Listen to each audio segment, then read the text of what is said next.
नमस्कार दर्शक बंधू भगिनींनो, आपण पाहत आहात आपलं लाडकं यूट्यूब चॅनल सर्वदर्शन आणि सर्वदर्शनचा निवेदक मी कमलाकर सावंत. मंडळी, रामराव शिंदे नावाच्या एका शेतकऱ्यांनी विचारलं होतं की होय, कृषी विभागातले ड्रोन कसे वापरले जातात, त्याचं प्रात्यक्षिक काय आणि त्याचे फायदे काय. चला तर आपण कृषी विज्ञान केंद्र लातूर या ठिकाणी जाऊया आणि त्या ठिकाणी प्राध्यापक शिंदे आपणाला शेतीसाठी वापरलेले जाणारे ड्रोन, त्याची कार्यपद्धती आणि त्याचे फायदे याविषयी आपणाला बोलणार आहेत.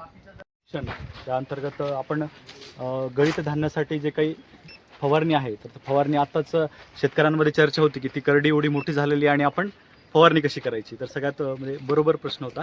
आपण बघताय की आणि यावर्षी आपण गेल्या वर्षी जर बघितलं असेल खरीपमध्ये तर सोयाबीनची जी पाऊस खूप जास्त होता आणि आपल्याकडे सोयाबीनला साधारणतः शेतकरी 3 ते 4 फवारण्या करतात.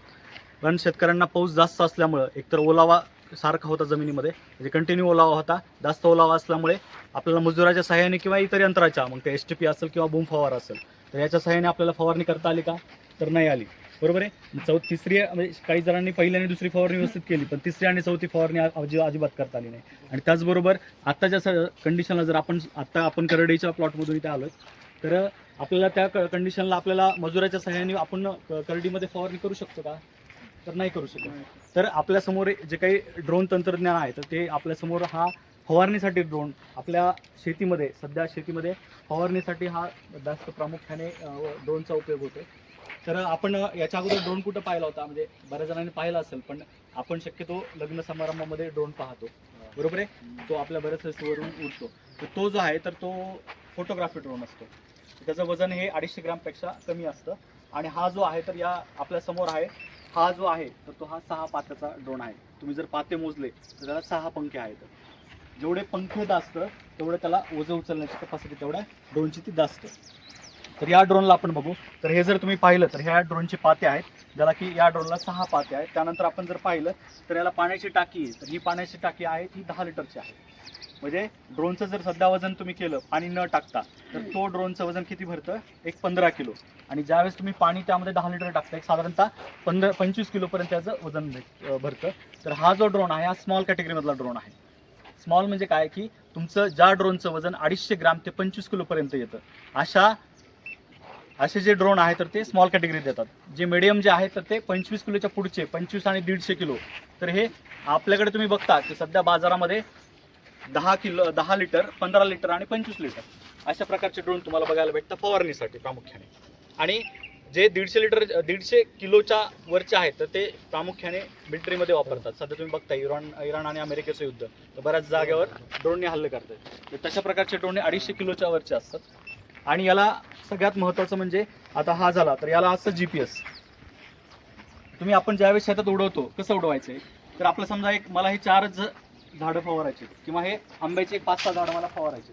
काय करणार, मी पाणी भरणार आणि तेवढेच औषध त्यात काय जे आहे ते टाकणार आणि मला वाटतं की ते 4-5 झाडं फवारायचे, तर मी ते 4-5 झाडं इथे फवारून ड्रोन जागेवर बोलवणार. हे झालं तुमचे 4-5 झाडं. पण तुमचा एक 10 एकर ऊसाचा प्लॉट आहे किंवा एक 10 एकर करडी आहे, एक लगट करडी आहे. आता हा समजा की तुमचा एक 10 एकरचा प्लॉट आहे, हा कसा फवारायचा आहे, काय करायचं आपल्याला, हा ड्रोनच्या सहाय्याने त्या रिमोटवर त्याची जागा दाखवून द्यायची. म्हणजे 10 एकरचा प्लॉट त्याला दाखवून द्यायचा आहे. मध्ये समजा या ठिकाणी मोठं चिंचाचं झाड आहे, मग काय करायचं, तर त्याला ते ऑब्स्टॅकल म्हणून दाखवून द्यायचं. तुम्हाला ते दाखवताना दाखतं, म्हणजे त्या रिमोटमध्ये दिसतं तुम्हाला.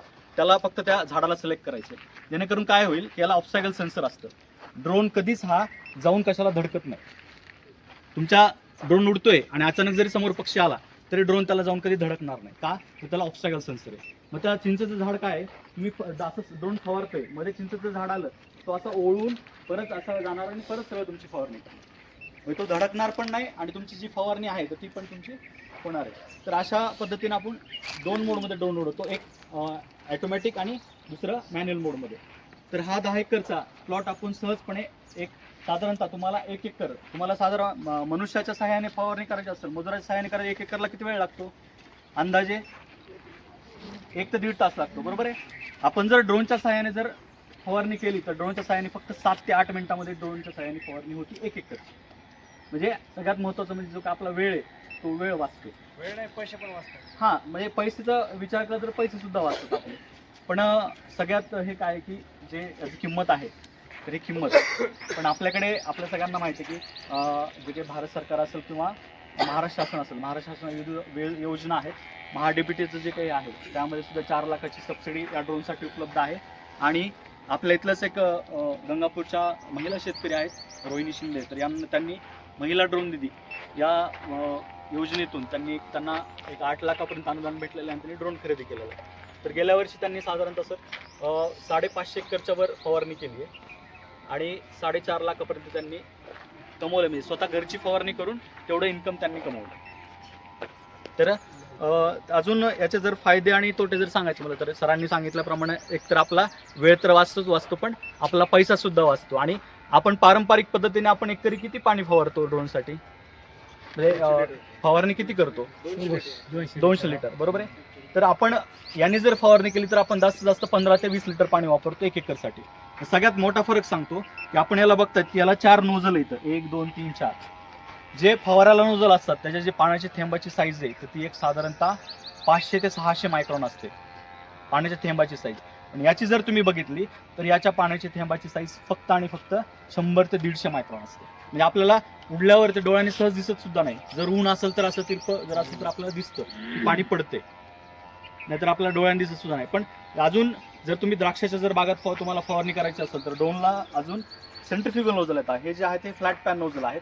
तर सेंट्रिफ्युगल नोझलचं काम काय आहे की ते नोझल द्राक्षाच्या बागामध्ये फवारण्यासाठी वापरतात. पण ते आपल्याला कधी वापरावं लागतात तर सकाळी 7 ते 8च्या अगोदर. आपण आता ऊन आहे आणि आता जर त्यांनी फवारणी केली तर ते एक सुद्धा थेंब खाली येत नाही, तो हवेतच म्हणजे त्याचं बाष्प होऊन जातं. तर हा फरक आहे सेंट्रिफ्युगल नोझल मधला आणि फ्लॅट पॅन मधला आणि आपले जे पारंपरिक जे फवारणी यंत्र आहेत आपले त्या नोझल मधला. त्यामुळे आपल्याला प्रामुख्याने पाणी कमी लागतं. आणि आपण बघतोय की आपल्याकडे ऊसाचं क्षेत्र सुद्धा जास्त आहे. तर बऱ्याच वेळेस अशी एक उंची येते ऊसाची की त्यावेळेस आपण कशाच्या सहाय्याने आपण फवारणी करू शकत नाही. तिथं आपण STP नाही वापरू शकत, बूम फवारा नाही वापरू शकत किंवा माणसाच्या सहाय्याने आपण फवारू नाही शकत. त्यावेळेस एक पर्याय आपल्याला काय असतो तर म्हणजे आपण ड्रोनच्या सहाय्याने आपण काय करू शकतो, फवारणी करू शकतो.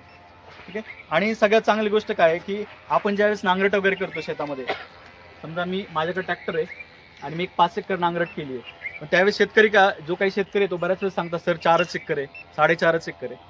आणि याच्यामध्ये ज्यावेळेस ड्रोनची फवारणी केली जाते त्यावेळेस ड्रोन किती वेळ उडला, त्यातून किती लिटर पाणी बाहेर पडलं, म्हणजे 14.5 जर पडला, 14.5 पडला असेल तर तेवढंच दाखवणार. आणि बरोबर त्यांनी 1 एकर 2 गुंठे रान फवारणी केलंय हे तिथं तुम्हाला दाखवणार, म्हणजे एकदम ॲक्युरेट दाखवतो. त्यामध्ये काही सुद्धा हे होत नाही. आणि बऱ्याच वेळेस आपण ॲटोमॅटिक मेवर जेव्हा ड्रोन उडवतो त्यावेळेस काय होतं की समजा इथं पाणी संपलं, मग काय करायचं, आपण आपला मजूर काय करतो, काहीतरी पाऊस आला किंवा पाणी संपलं तर काय करतो, आंब्याचा ढगळा किंवा लिंबाचा ढगळा किंवा तो जर निघून गेला तर ते लक्षात पण नाही, त्याच्या लक्षात राहत नाही आणि तेवढी जागा सुटून जाते. पण ड्रोनचं तसं नाही आहे. तुम्ही एकदा जर ठरवून दिलं, त्याला दाखवून दिलं तर जिथं पाणी संपले त्याच ठिकाणी ड्रोन परत येणार आणि तिथून फवारणी चालू करणार. का तर त्याला असतं GPS, जिथं पाणी संपलंय ती जागा तो लक्षात ठेवतो, त्याला आपण ब्रेक पॉईंट म्हणतो. तर एवढ्या चांगल्या सुविधा या ड्रोनमध्ये आहेत. आणि प्रत्येक शेतकऱ्याला विकत घेणं हे काही शक्य नाही आहे, पण जर एका गावामध्ये ज्या पोखरा वगैरे असेल तर पोखरा असेल किंवा महाडीबीटी अंतर्गत असेल तर त्यांनी जर ड्रोन खरेदी केला अवजारे बँकामधून तर ते भाडेतत्वावर सुद्धा देतात. आणि आपल्याकडे बरेच शेतकरी आणि युवक आहेत ज्यांनी ड्रोन खरेदी केलेत आणि ते भाडेतत्वावर उपलब्ध करून देतात शेतकऱ्यांना. म्हणजे सोयाबीन असेल तर 500-600 रुपये एकर, ऊस असेल तर 800 ते 1000 रुपये एकर, आंबे वगैरे असेल तर टाक्यावर पैसे घेतात, प्रति टाकी 400 रुपये 500 रुपये असा भाव ते. 300 रुपये एकर. हां, म्हणजे 300 रुपये जे एकर आहे ना, तर ते जे आहे तर ते कंपन्या असतात, कंपन्या म्हणजे इफ्को असतात, तर त्यांना गव्हर्नमेंट सबसिडी देतं. 300 रुपये ते तुम्हाला देतात आणि 300 रुपये त्यांना गव्हर्नमेंट देतं, असं 600 रुपये होतं. पण ज्यांना कसली सबसिडी नाही ते त्यांना 500 रुपयाच्या खाली, म्हणजे ड्रोनची जर तुम्ही सगळी बॅटरी, तुमचा जाण्याचा खर्च, जो तुमचा माणूस आहे त्याचा खर्च जर विचार केला तर तुम्हाला 400 रुपये प्रति एकरी खर्च लागतो ड्रोनला. आणि 400च्या वरचा जो तुम्ही 600 घेतायत तर तुमचा 200 रुपये हा इन्कम असतो एकरी. तुम्हाला 400चे जे खाली फवारतायत त्यांना ते परवडत नाही, असं म्हणजे म्हणायला काय अडचण नाही. पण 300 का फवारतात ते 300 रुपये त्यांना गव्हर्नमेंटकडून सबसिडी देतात, गव्हर्नमेंट सबसिडी देईल त्यांना तुमचं फवारणी केल्यामुळे. तर याच्याबद्दल आता आपण उडून बघू. यात तुमचे काही प्रश्न असतील तर तुम्ही विचारा. आणि यासाठी प्रशिक्षण घेणं खूप महत्त्वाचं असतं. आता मी ड्रोन चालवतोय म्हणजे जसं तुम्हाला गाडी 4 व्हीलर चालवावं लागते त्यासाठी तुम्हाला लायसन लागतं, तर यासाठी सुद्धा तुम्हाला एक लायसन लागतं. एक 8 दिवसाची ट्रेनिंग असते. त्याची अट अशी असते की तुम्ही कमीत कमी 10वी पास पाहिजेत आणि तुमचं वय 18पेक्षा जास्त पाहिजे. आणि महाराष्ट्र शासनाच्या बऱ्याचशा संस्था आहेत, सारथी असेल, बार्टी असेल, वेगवेगळ्या प्रवर्गासाठी, तर त्या फ्रीमध्ये सुद्धा म्हणजे त्याची एक साधारणतः पूर्ण भारतात 40,000पासून ते 60,000पर्यंत फीस आहे. तुम्हाला ट्रेनिंग घ्यायची, लायसन घ्यायची, तर ती फीस जी आहे तर ती त्या संस्था तुम्हाला देतात, जेणेकरून तुम्ही फ्रीमध्ये ही ट्रेनिंग सुद्धा करू शकता आणि तुमचा ड्रोन तुम्ही खरेदी करू शकता. किंवा ड्रोन जरी नाही खरेदी केला, माझ्याकडे ड्रोन आहे पण माझ्याकडे उडवायला कोण नाही आहे, तुम्ही ते हायर एकरी किंवा तुम्ही प्रतिदिवस किंवा मंथली चार्जेस त्यांच्याकडून काय ते तुम्ही घेऊ शकता. ठीक आहे, तर आपण हा ड्रोन आता उडवून बघू. तुमचे काही प्रश्न असतील तर तुम्ही. औषधाचं प्रमाण सध्या जे काही हे आहे तर आपण वापरतो 70%. म्हणजे सध्या जे काही आपले विद्यापीठ आहेत, महात्मा फुले कृषी विद्यापीठ असेल किंवा वसंतराव नाईक मराठवाडा कृषी विद्यापीठ असेल, तर यांचे प्रयोग चालू आहेत वेगवेगळ्या पिकांवर. म्हणजे सोयाबीन आहे तर सोयाबीनसाठी किती फॉर्म्युलेशन, म्हणजे येणाऱ्या 2 ते 3 वर्षामध्ये अशी औषधं येतील की तुम्हाला कृषी सेवा केंद्रावर गेल्यावर सांगावं लागेल की मला साहेब ड्रोननी फवारणी करायची किंवा बूम स्प्रेअरनी करायची किंवा HTPनी करायची. तर सध्या फॉर्म्युलेशन जे आहेत, समजा तुम्ही कोराजेन वापरताय, कोराजेन जर तुम्ही एकरी जर 100 ml वापरत असाल तर यासाठी तुम्हाला 70 ml वापरायचं, म्हणजे तुम्हाला 30% कमी वापरायचे ड्रोन, कमी वापरायचं. म्हणजे तुमचा एक 6 ते 7 फूट एरिया कव्हर करतो, पण ते तुम्ही कसं आहे किती हाईट घेता त्यावर डिपेंड. पण एक चांगले 1.5 ते 2 मीटर जर हाईट घेतली तर 7 ते 10 फूट तुमचा एरिया कव्हर करतो. एकरी 1 ते 1.5 पहिली फवारणी.